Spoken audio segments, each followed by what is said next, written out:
안녕하세요. 잘하는 공부, 잘 나가는 공부방 잘공입니다. 자, 오늘은 땡땡땡도 최고의 피드백이다 라는 주제를 가지고 한번 이야기를 나눠보겠습니다. 공부방을 운영하면서 피드백은 아이가 공부방에 왔을 때 잘 적응을 하고 있는지, 어떤 교재를 나가고 어떻게 수업을 하고 있는지 학부모에게 계속 알림을 통해서 함께 협업하면서 아이를 잘 이끌어가는 그런 피드백이 정말 중요하거든요. 그런데 공부방을 14년 동안 운영을 하면서 제일 힘들었던 건 내 학생 수가 작아서 힘든 것도 아니고 공부방으로 인해서 내 수입이, 내 인컴이 작아서 힘든 것도 아니었습니다.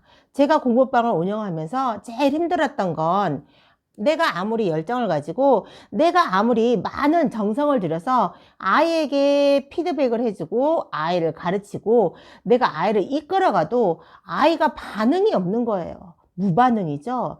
아이의 성장을 위해서 선생님이 가정각색의 방법을 쓰고 다양한 교수법과 다양한 방법을 활용해서 아이의 변화를 일으켜보고 아이의 실력을 향상시키기 위해서 갖가지 수단을 써 보았는데도 아이가 반응이 없는 거예요. 실력도 반응이 없고 아이의 생활 태도도 반응이 없고 아이가 변화하는 것도 무반응인 거예요.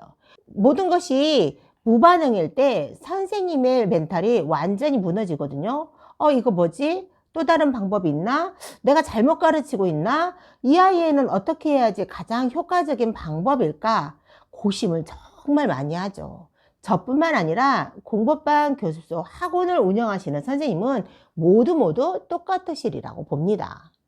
이렇게 내가 온 정성을 다해도 아이가 실력도 무반응, 변화도 무반응, 태도도 무반응, 반응이 전혀 없을 때 정말 선생님은 무너져 내리는 것 같고 죄책감에 시달리거든요.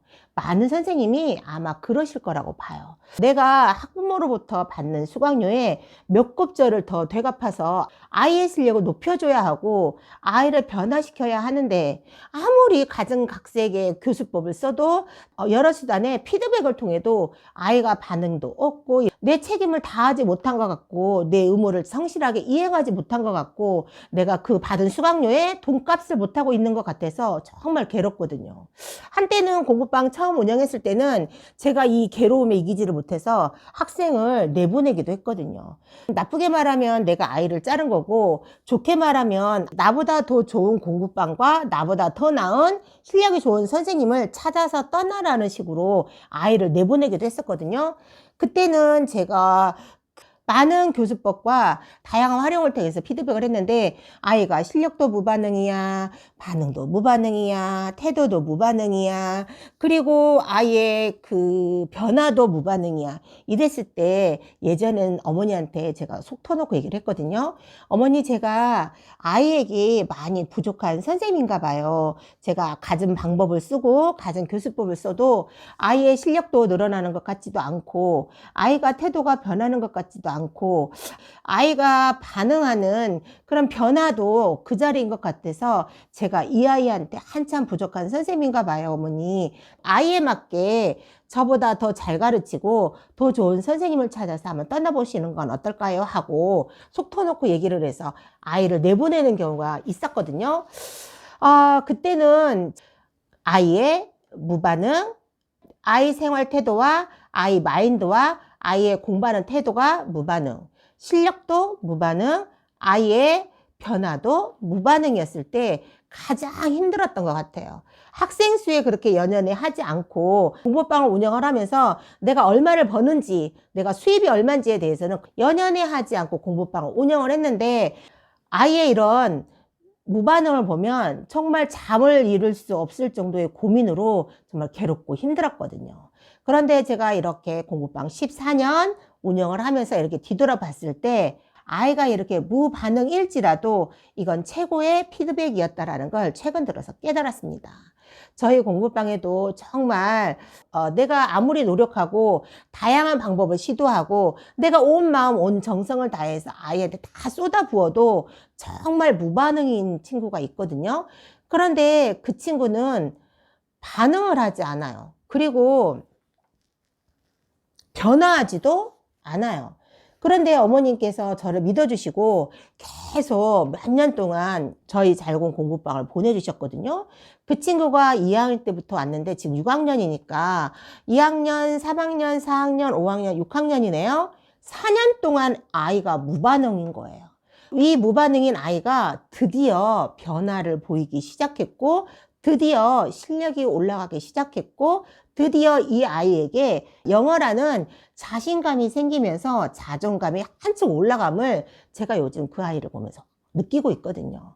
아, 그래서 제가 그동안 내가 생각을 참 잘못하고 있었구나. 내가 잘못 생각하고 내가 올바른 선택을 하지 않고 아이들을 제명을 하거나 아이를 내보냈거나, 선생님만 포기하지 않는다면, 학부모님만 포기하지 않는다면, 아무리 영어 실력이 무반응일지라도, 아무리 아이가 공부 습관의 변화가 없더라도, 이 무반응일지라도 꾸준한 정성으로 일일적으로 아이에게 계속 피드백을 한다면 어느 순간에 변화도 오고 실력도 향상이 됨을 제가 최근 들어서 느꼈거든요. 그러면서 이제 제가 옛날을 돌아본 거예요. 아, 내가 그때 내보냈던 그 아이들에게도 이렇게 꾸준하게 관심과 꾸준한 아이의 여러 가지 시도와 꾸준하게 아이와 학부모님에게 피드백을 했다면 1년이 지나고 2년이 지나고 3년이 지났을 때 이 아이가 또 변화를 일으키고 또 실력이 향상되는 그 시기가 올 수도 있었구나라는 생각이 들더라고요.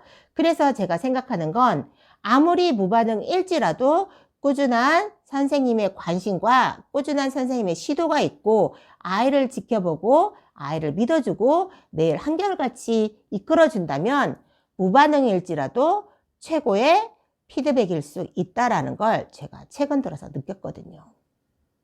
지금 그 학부모님 어머니도 아이의 변화에 기뻐하시고 저 또한 아이가 드디어 변화하고 그리고 영어 실력도 향상이 되고 영어 실력이 향상이 됨에 따라서 아이의 자신감도 높아지고 영어에 대한 자신감이 높아짐에 따라서 아이의 자존감도 훨씬 업그레이드가 됐다라는 걸 저도 느끼고 학부모님도 느꼈을 때 아, 학생이 아무리 무반응을 보일지라도 꾸준함이 있다면 이게 바로 최고의 피드백일 수 있구나라는 생각을 해보았습니다.